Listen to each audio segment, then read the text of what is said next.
ओम शांति भाग्य विधाता भाग 2। इस पुस्तक में आज हम पढ़ेंगे मेरी प्रारंभ से वैराग्य वृत्ति थी। इस विषय पर ब्रह्मा कुमारी रानी बहन जी अपने अनुभव सुनाती हैं। चलिए आज हम इसे पढ़ते हैं। 2 दिन बाद बाबा झोपड़ी के पास बगीचे में चक्कर लगा रहे थे। मैं भी वहाँ चली गई। बाबा ने देखा, दृष्टि दी, गले लगाया और पूछा, बच्ची बॉम्बे देखी है? बॉम्बे जाओगी? फिर कहा, जाओ बच्ची, बॉम्बे घूम कर आना। बाबा ने दादी ब्रिजशांता को पत्र लिखा कि बच्ची को बॉम्बे घुमाना। अगले दिन ब्रिजशांता दादी के साथ मुझे बॉम्बे भेज दिया। उस समय उम्र थी 12 वर्ष। बॉम्बे में पत्र लिखा कि बाबा ने बच्ची को भाषण सिखाया है, जहाँ जाए उससे भाषण करवाना। ब्रिजशांता दादी ने सोचा कि इसे घुमाएं। मेरी शुरू से वैराग्य वृत्ति थी, कहीं घूमने फिरने का शौक नहीं था। हम अपनी इच्छा से तो कभी घूमने नहीं गए। दादी कहती, यहाँ जाओ वहाँ जाओ, दादी भेजती थी। बाबा ने कहा था, इसीलिए मैं चली जाती थी। रोज़ कहीं ना कहीं क्लास कराने, घूमने भेजती। सेवा में बाबा के साथ की अनुभूति। मुझे बॉम्बे आए 15-20 दिन हो गए थे। बाबा का पत्र आया, लिखा था, बाबा को प्रेरणा आती है कि तुम बॉम्बे में रहकर सेवा करो। दादी ब्रिजशांता ने कहा, इस पत्र को फ्रेम में लगा देना, अब तुम्हें यही रहना है। दादी ने मेरा पास बनवा दिया और मैं रोज़ मालाड क्लास कराने जाने लगी। बाबा को कहती थी, आप मेरे साथ चलो। मैं अनुभव करती, बाबा मेरे साथ हैं। बाबा मेरे साथ सीढ़ी उतर रहे हैं। 1 घंटे का ट्रेन का रास्ता था। पूरा समय लगता था कि बाबा मेरे बाजू में बैठे हैं। बाबा से बातें करती। जब क्लास कराकर वापस आती तो बहन कहती, तुम्हारे आँखें ऐसे लगती है जैसे बहुत योग करके आई हो। बाबा के पत्र आते थे। बाबा सिंधी में लिखते थे। 15-20 पेज का पत्र होता था। उसे पढ़ने के लिए मैंने सिंधी सीखी। दादी कहती, पत्र पढ़कर सबको सुनाओ। मैं बाबा का सिंधी पत्र पढ़कर सुनाती थी। बड़ी शक्ति है प्रभु पालना में। मुंबई के वायुमंडल से मेरी सेहत बिगड़ने लगी। मुझे दमा हो गया। डॉक्टर ने कहा, यह समुद्र किनारे ठीक नहीं रहेगी। बाबा मुंबई आए। मैं सामने ही बैठी थी। बाबा ने पूछा, तबीयत ठीक है? तबीयत ठीक नहीं थी। शिवरात्रि आने वाली थी। बाबा ने वहीं से चंद्रमणि दादी के साथ मुझे अमृतसर भेज दिया। कुछ समय बाद बाबा ने बुलाया और कहा, बच्ची, बाबा तुमको ईस्टर्न में भेजता है, वहाँ तुम्हारा दमा ठीक हो जाएगा। मैं ईस्टर्न में गई और सचमुच मेरा दमा ठीक हो गया। प्रभु पालना में बहुत बड़ी शक्ति है।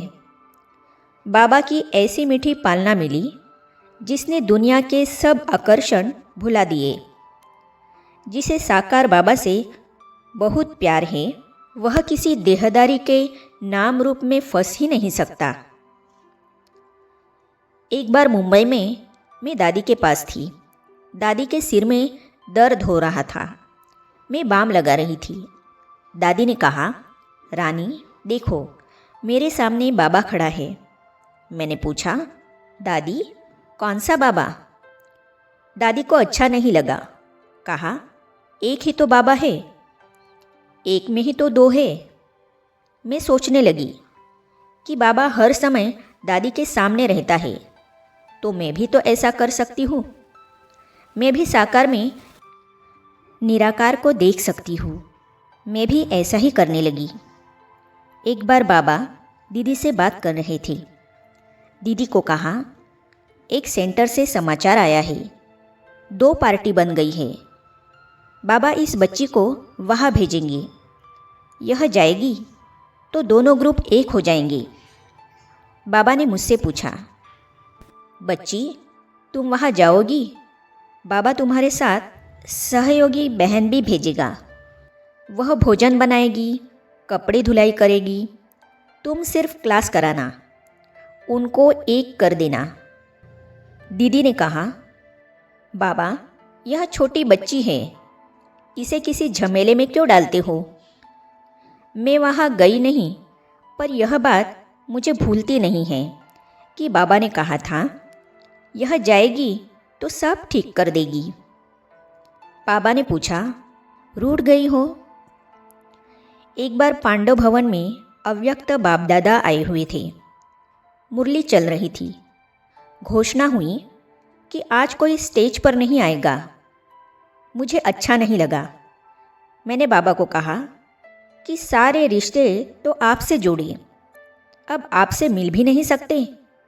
हर बार बाबा जब तक रहते मैं वहीं बैठी रहती थी, पर उस दिन मैं उठकर चली गई। जाकर सोने की कोशिश की, पर नींद नहीं आई। बार बार खींच होती रही। 2 बजे स्नान करके वापस गई।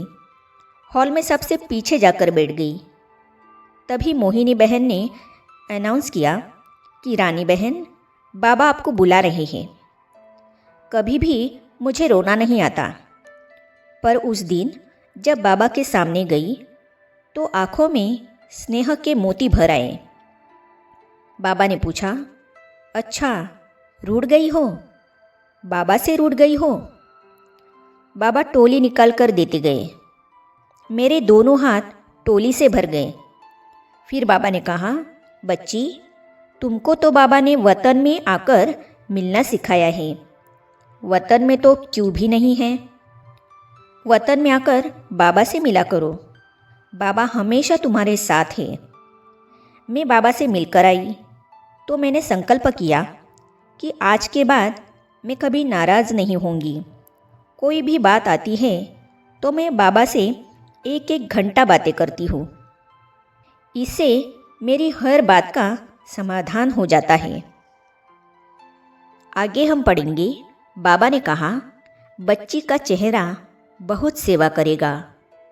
इस विषय पर ब्रह्मा कुमारी सुशीला बहन जी अपने अनुभव सुनाती है, तो इसे हम पढ़ेंगे अगली कड़ी में। तो ये जानने और पढ़ने के लिए इस चैनल को सब्सक्राइब करने के साथ ही साइड में जो बेल आइकॉन है उसे भी क्लिक कीजिए, ताकि आने वाली सभी वीडियो और अब तक की सारी वीडियो आप तक पहुंचती रहेगी। ओम शांति। पवित्रता का हृदय कुंज में ऐसा पुष्प खिला, जिसकी सुगंध से जीवन में सुख ही सुख मिला। पवित्रता का हृदय कुंज में ऐसा पुष्प खिला,